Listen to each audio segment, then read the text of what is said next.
Welcome to the Maritime Engineering Category Training and the last few modules required to make you eligible for promotion to able seaman. In Module 9 you have to conduct basic maintenance checks on small engine systems.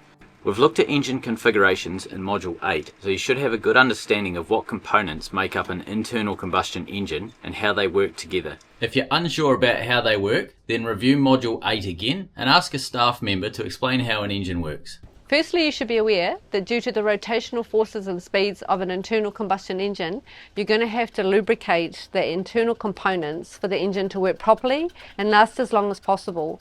All engines wear out eventually.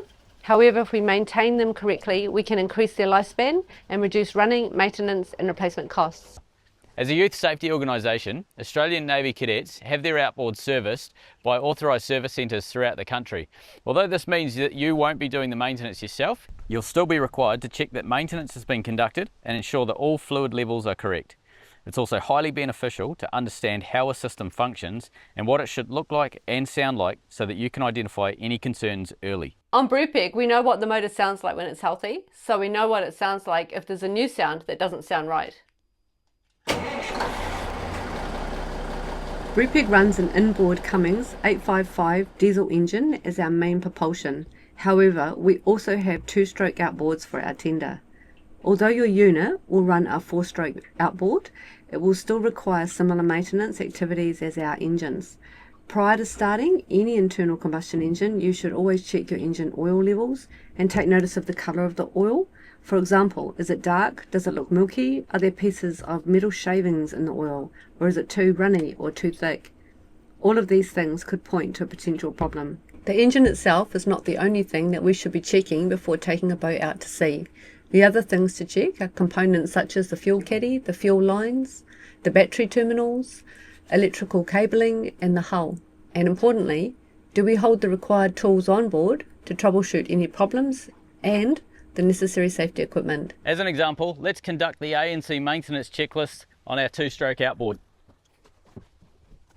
The first thing on the checklist is the fuel tank in good condition.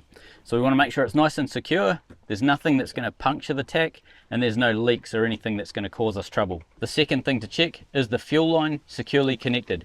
Now the trick with the fuel line is listen for the click. When it's off like this, you can hear that click. When that happens, it's nice and secure. Is the vent on the tank open?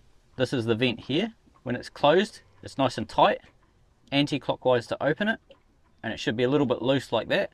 That's the vent open. The next thing to check is the priming bulb firm. Now this vessel doesn't have a priming bulb. It normally sits in the fuel line somewhere. We don't have one on this vessel. Do we have enough fuel? In this case, we can see our fuel gauge on the top, but if you're not sure if it's accurate, you can always open the fuel up and just visually look in the tank and make sure you got plenty.